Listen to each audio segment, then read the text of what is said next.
What's up, everybody? How are you? Thanks for coming out today. Thank you for being a part of International Fight Week. Who has the first question? Dana, just a quick one for you. We don't have a location for UFC 243 yet. What can you tell us there? What, say that again? We don't have a location listed for UFC 243. We're working on it. We have options. We've got some options. We're working on it, and we'll have it done soon. Is it guaranteed, I guess, though? I mean, you mentioned you want to do a stadium in Australia. I mean, is it guaranteed to be in that market? Because I think there's some concern that what if it gets moved or something? Is it going to be in Australia or New Zealand? I don't know. We don't have a venue. We're looking at different options right now. But yeah, it could be in Australia. But not definitely. Listen, if I had something to tell you, it would be done, and you would know, and it would be, you can grill me all day. I'm going to tell you nothing, okay? I have nothing yet, or I would tell you. Fair enough, Dana. Thanks. Let's talk with Israel now that this matchup is official. This ride for you has been so fast. I mean, you haven't had much of a break. You just went through a war. Can you tell us physically, mentally, how are you heading into the biggest fight of your life? Yeah, like you said, the last 18 months, it's been crazy. Got signed last year, February. 6 fights in, and I'm the champ. Yeah, I can't say for him. He's fought twice in the last maybe 3 years. I've been busy. So the last 4 months, took some time off. I relaxed, went on holiday. Hey, I wasn't doing shit. Even he keeps talking shit about me the whole time, and I've just been chilling, minding my own business, so I can't wait. I'm motivated, and I'm inspired, and I'm ready to go. Fair enough. And Rob, I'll ask you, I mean, for you, how difficult is this challenge? I mean, you've had a long layoff, you had surgery you had to go deal with. I mean, give us an idea, and obviously he's a very unique, challenging opponent as well, so how difficult is this challenge for you? Yeah, I think it's going to be a very difficult challenge. I think he's a great fighter, he's got a very dangerous skill set. I don't believe I've been talking that much shit. I don't know what I did to upset him, but I think it's going to be a killer fight. And yeah, you know, it's unfortunate that I was only able to fight twice in the last 2 years. It's just one of those things. You know, I got sick and couldn't help that. But I'm looking forward to a very strong return. I never call him sick whenever I show up. New York, I could have pulled out. My last fight, my knee got fucked up. I could have pulled out, but I never pulled out. I show up, I step up, and I show out. Rob, I just wanted to follow up with you because I know you're not much for the trash talk and getting into that, but I mean, he's pretty clearly taking shots at you. Not straight. He makes memes now. My man makes memes. I mean, have you seen his Instagram? He doesn't make them. Someone else makes him. But hey, he's been talking shit. What do you think about him personally? What do I think about him? Don't think about him. I haven't been saying shit at all. Like, I haven't been talking shit at all. Like, I put a picture up that somebody else put up. I'm sorry. Don't be sorry. It's all right. I'm fine. Hey, I'm just saying, stay in your lane. Look, like you said, he never talks shit, but suddenly he's the one putting memes up. What? Keep that same energy. Do what got you to the dance. You don't have to try and be anything else. Just keep doing what you're doing, and I'll handle this. It's all right. Yeah, no, it's cool. I think it's gonna be a cracker fight. I think, yeah, I think he's hyping it up really well, and I will look forward to October 6th. I think it's gonna be fireworks. Thanks, Rob. Dustin, I just want to go to you. You know, your last fight out, you said, hey, I'm fighting for a piece of the world title. You know, you didn't like the inner tag. Piece of the world title. Now it's the whole world title. Is the feeling any different? How does it feel compared to the last time out? You know, I'm trying to keep this momentum going. It feels the same. It feels like another big fight, another big test. And, you know, it's sitting up here, buddy. You know, the great ones go out there and find ways to win. I'm going to go out there and try to be great in Abu Dhabi and bring the undisputed belt back to the United States. That's the plan.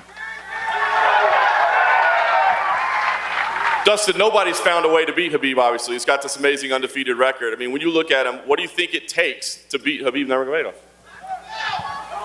It takes pressure. It takes confidence. It takes years of sacrifice, and I've got all those things. I'm going to make something special happen September 7th in Abu Dhabi. I'm going to shock the world. And just lastly, I want to go to Khabib, please. Khabib, obviously, your record speaks for itself.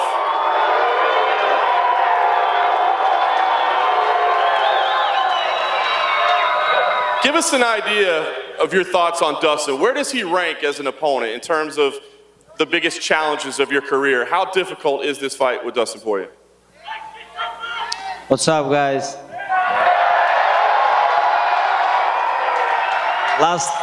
You guys remember this T-Mobile Arena last time, what I did here? Nothing changed. I'm gonna do this in Abu Dhabi too, defend my title, but without jumping. But about Dustin Poirier, Dustin is a tough guy. You know, he have more than 20 fights in UFC. He have good experience. And honestly, like last fight, I expect Max gonna beat him. This one is a little bit surprise for me. He have good boxing, good footwork, but last 6 fights, he fight with only striking guys. He never fight with guy who all the time wrestling with him like my style. I think it's gonna be tough night for him. This is my opinion because he have to be ready. I'm gonna wrestling with him all night, make him tired and make him tough. This is my plan. I don't get tired, buddy. And Habib, last thing, I know you can't look past us, but give us your idea for your plan as a champion. Are you somebody that wants to fight frequently? Do you want to beat everybody out there? Are you just looking for 1 or 2 fights? We've heard you may retire sometime soon. I mean, what are your plans as champion? I just want to mold people. This is what I want to do. You know, doesn't matter, Dustin, Tony, or other opponents, doesn't matter. When I go to the cage, I mold my opponents. All my life, 27-0. People talk about his 6 win streak. What about 27 win streak? And 11 years undefeated. And you know I don't underestimate this guy. I know he's tough challenge, but this guy is not in my level. This question is for Max Holloway. You're going to be you're fighting in Canada in a few weeks, and the Toronto Raptors just won their NBA championship. How much of an impact has that had on you heading into this fight? It means a lot. Kawhi, re-sign, my dog. Please re-sign. Come back to Toronto. The 10th island, baby. Let's get it done. Have you reached out to the Raptors at all since they won the championship? I'm in contacts with their GM, Bobby Webster. Their nutritionist helped me too, so it's pretty cool. You know, it's pretty cool seeing what they did. Their 1.8 million people who show up to the parade is like all of Hawaii put together. So it's kind of amazing what they did, and congrats to them. And just one more question. This is for Stipe Miocic.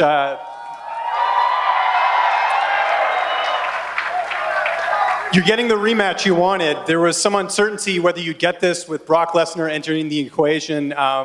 Was there ever a thought that you might not get this rematch right away? Yeah, yeah, definitely. I didn't know it was going to happen.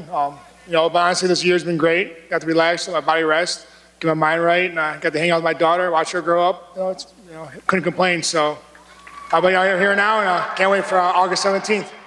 In some ways, is it better just because you got to be a dad and take time to be with your daughter and, you know, use this time to be part of your family and really recharge heading into a big fight, this rematch? Yeah, 100%. You know, it's amazing. You know, I mean, everyone has kids. I know. I think my child is like the best child in the world. But honestly, it's been a great year. I'm very lucky. We're blessed, and you know, I'm sure Dad's gonna be champ again. Question for DC. DC over here.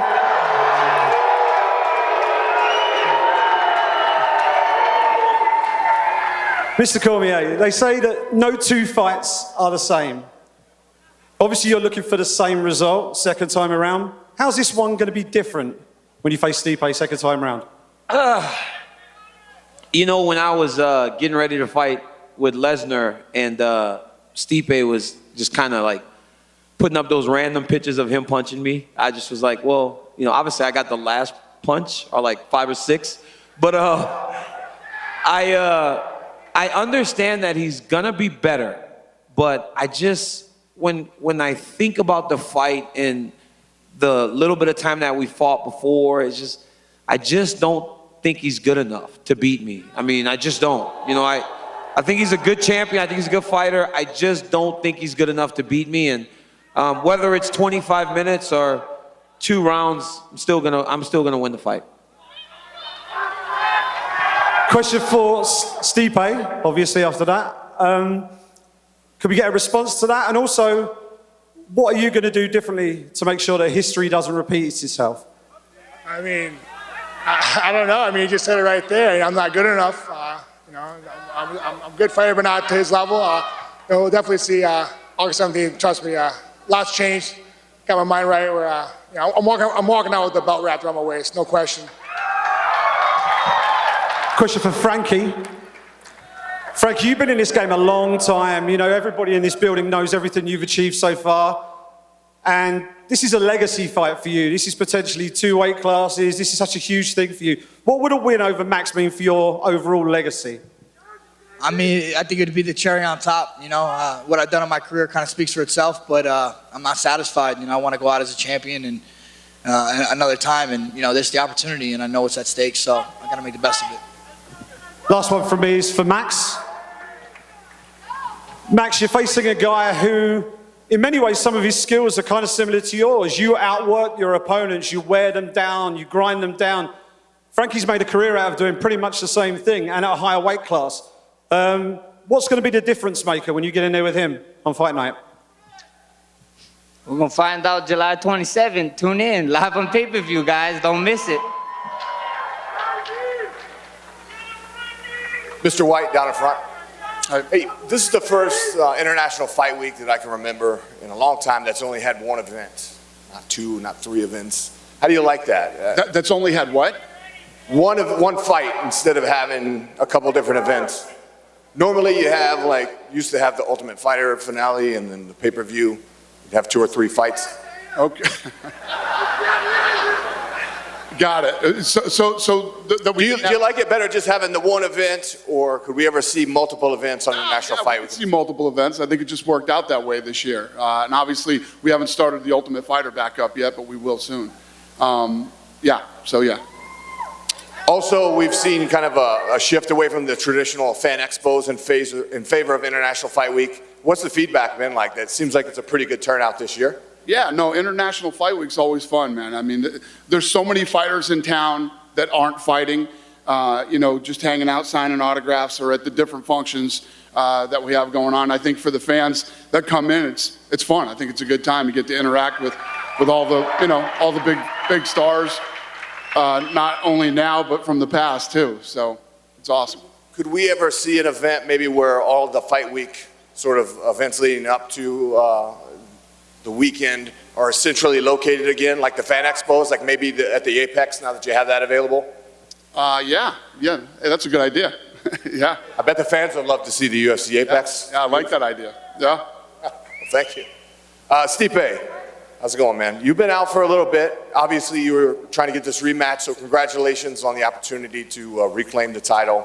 Were you offered a fight in the meantime, or did you elect to take the time off? I don't know. I talked to my manager about that. I probably was, but he didn't come to me with it. We were just looking for the rematch. No, and you know, I'm just happy, man. Just finally, it was nice to have the year off, but you know, now it's time to do what I do. After you lose a fight in a devastating fashion, obviously you take some time to go back and look at what went wrong. In that fight, what was the moment where you looked at him and said, "Man, I really messed up"? Probably when I was looking up and he was punching me in the face. So what are you going to do differently? You're not going to let him punch you in the face? Just be smart. You know, I don't know. You'll find out. Can't tell you the secrets. August 17th, you'll find out. Thank you. I have one for Habib. Habib down this way.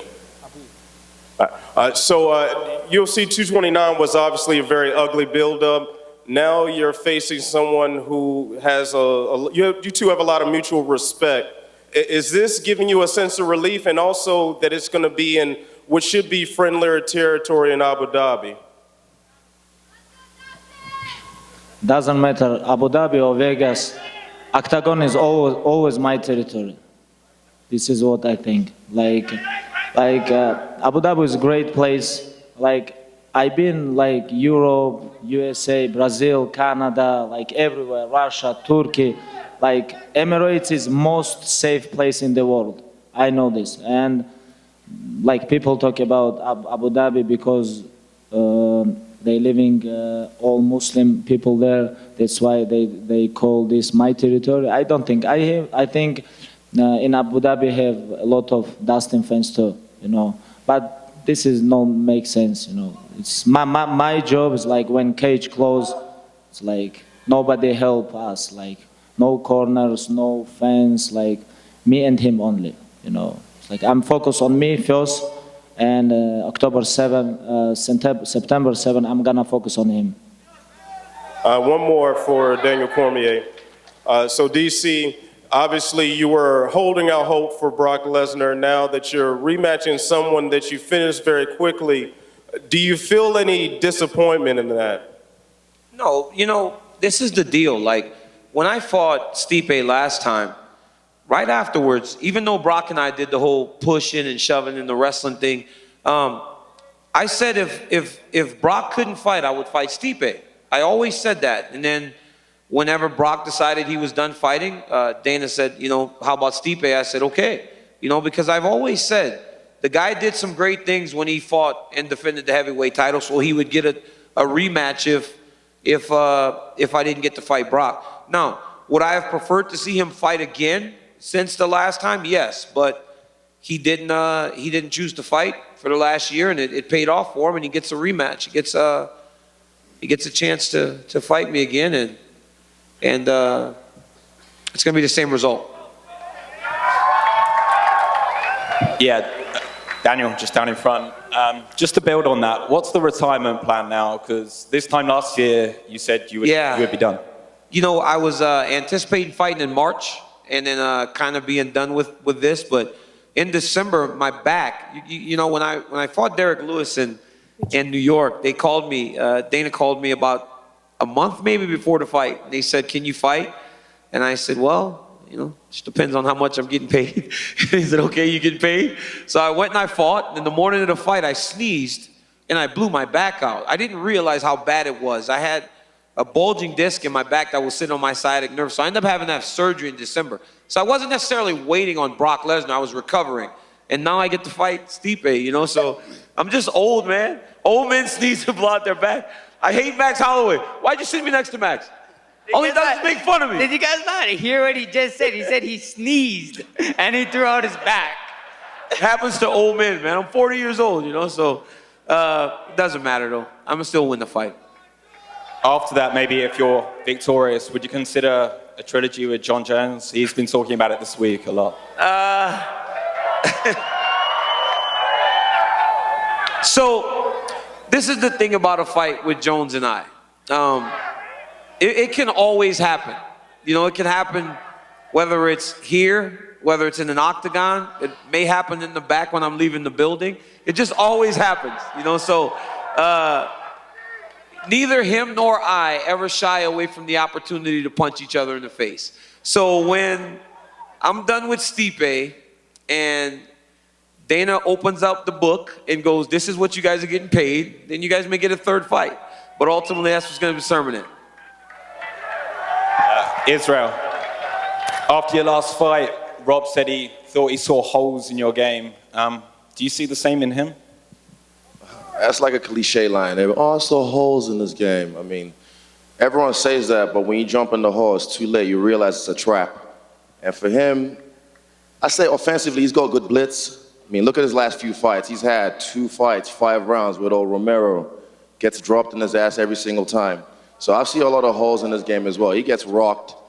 I mean, when he fought Bronson, he won that fight, knocked him out, but he couldn't deal with the barrage. But yeah, everyone has, if you throw a jab, you have a hole in your game. This is the thing of fighting. So all you have to do is tighten up that hole or make it a trap.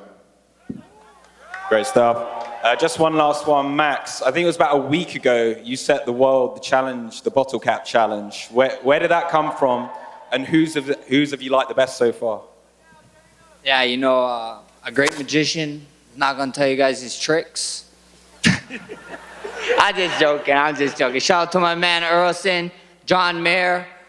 They did it, and you know, it was just to introduce to people, not even the sport, is introduce people to martial arts, you know, and you know, everybody was doing that bottle flippy thingy, so I decided why not do a bottle kicky thingy, and it took off.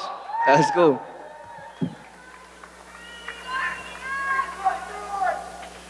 We have another question? Go ahead. Yeah, question for Max Holloway and Frankie Edgar. We'll start with Max. With this fight having been scheduled twice before, going back a couple of years, Max, do you feel like you've game planned for Frankie as much as you possibly can get prepared for the fight, or has time caused you to maybe reevaluate the game plan at all? You know, there's a great saying, you know, third time's a charm. And third time's a charm. I can't wait. You know, this guy's a legend. You know, I look forward to fighting him. You know, he might, like, we're the same person. You know, we'll fight to the death.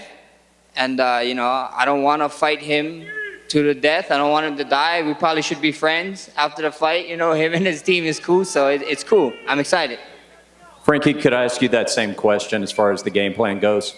Yeah, I mean, I feel like I've been training for Max for, 2 years, and every time he fights, I got to re-switch it up because he seems to be getting better. So, yeah, I feel like this is the most fresh one, and that's the one we're going with. Question for Daniel Cormier. Daniel, before you turned 40, you used to talk about retiring when you were 40. And I know you were joking about it a second ago, but in all seriousness, do you feel at 40 like you thought you were going to feel, or did you get to 40 and realize you got a couple of more good fights at least left in the tank? After back surgery, I felt worse initially, but now I feel better, man. It's like I go into the gym now and I'm not like leaned over. Like there were a lot of times where I would get off the wall after training. I have to walk myself out of my back hurting me. I would like lean over at the waist and walk up to like be straight. I couldn't just stand straight.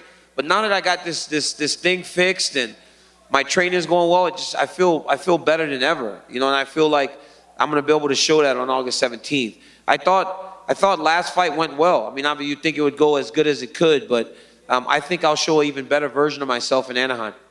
And lastly, for Israel Adesanya. Israel, in your last fight against Kelvin Gastelum, fantastic fight, but I also think it answered a lot of questions for people who maybe hadn't seen you in that kind of fight before, wondering what you could do and how well-rounded you are. That being said, do you think Robert Whittaker can show you anything that you have not seen previously up to this point? Everyone in the fight, anyone you ever fight, definitely brings something to the table that you've never seen before. But what they bring to the table depends if it's substantially great or something else that's just, man. That last fight for me, look at this.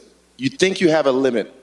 When I got to that 5th round, I looked better than I did in the 1st round. I don't know if anyone could even talk about their gas tank being that way. Look at him when he fought Romero. When they get to that fight, like I said, he keeps getting dropped.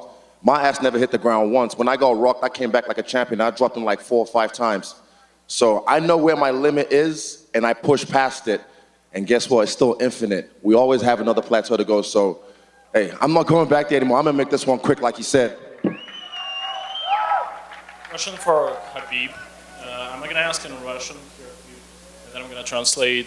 Твой тренер говорил о том, что, возможно, ты будешь готовиться в Дагестане, а не в АК. И он тогда полетит к тебе и будет готовиться там. Можешь рассказать о том, где ты решил готовиться к этому бою? Russian, English. На русском, я переведу. Отец хотел, чтобы я там готовился, но мы подготовились, где-то месяц мы провели подготовку под руководством отца, и сейчас 7 недель проведем в АКА, и последние 2 недели уже в Абу-Даби. I was just asking Habib if he was training in AKA or in Dagestan. He said that, you know, part of the training was in Dagestan, and then he's going to finish some in AKA. Dana, question for you. You know, 7-8 years ago, I was asking you at the post-fight scrums, when are you going to come to Russia? Now you're in Russia. However, it seems like, you know, every market that you go to, you have title fights and pay-per-view events, except Russia. And I know you now have a TV deal, the UFC TV Russia. And, you know, the time difference with Abu Dhabi is just 1 hour in Moscow. Why not make this fight in Russia? And what does it take to bring Khabib, Zabit, and all those top fighters to the Russian events, pay-per-view? Yeah, well, the difference was, obviously, you know, you could look at Australia and look at how long we've been in Australia and how long we've been building that market. Now we're doing a title fights in Australia. You know what I mean? It takes time. We just got into Russia. We're just starting to do fights there. We're just starting to grow the sport and the brand, et cetera. yes, there will be a day when we do fights in Russia. I don't know how soon. The Abu Dhabi thing is different because obviously when Habib won, a lot of the countries in the Middle East wanted him to fight there. So it ended up happening at Abu Dhabi. But the answer is yes, we'll eventually do title fights in Russia. Last one from me. The president of the Direct Investment Fund in Russia has publicly announced that the UFC is going to Moscow November 9. Can you confirm that? If we didn't confirm it, then it's probably we haven't announced it or whatever the reason is. I can't confirm it today. You can't confirm it today? No. Okay, thank you. I'll take one more question. Go ahead. Hi, Dana. You're coming back to Mexico September 21st. Both You're talking to me? Go ahead. Sorry. Again. That guy threw me off my game there. Go ahead. What? You're coming back to Mexico on September 21st. Both Jair Rodriguez and Brian Ortega have said in their social accounts that they want the fight in Mexico. Is that a fight that you're looking for? Brian Ortega against Jair Rodriguez? I'm having trouble hearing you. Both Jair Rodriguez and Brian Ortega have posted in their social accounts that they want to fight in Mexico on September 21st. He will. Jair Rodriguez will fight in Mexico. And what about Brian? Mexico City. And what about Brian Ortega? Yeah, he will too. Yeah. and what are the chances for Cain Velasquez? He will be having a pro wrestling event in August. Are there any chances that he stays in Mexico and maybe be in that event also? About what him? Pro wrestling and what? Cain Velasquez will be in a pro wrestling event in August. Is there any chances that he stayed in Mexico to fight again in that event? I don't know. I mean, the last I know from Cain, he's hurt. You know, he hurt his knee, and I haven't heard anything about him since. I know that he was hurt. I don't know anything about that. Right. Thank you. All right. Thank you. All right, guys. Thanks a lot. I'm going to square these guys off for photo ops. Appreciate it.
Nothing.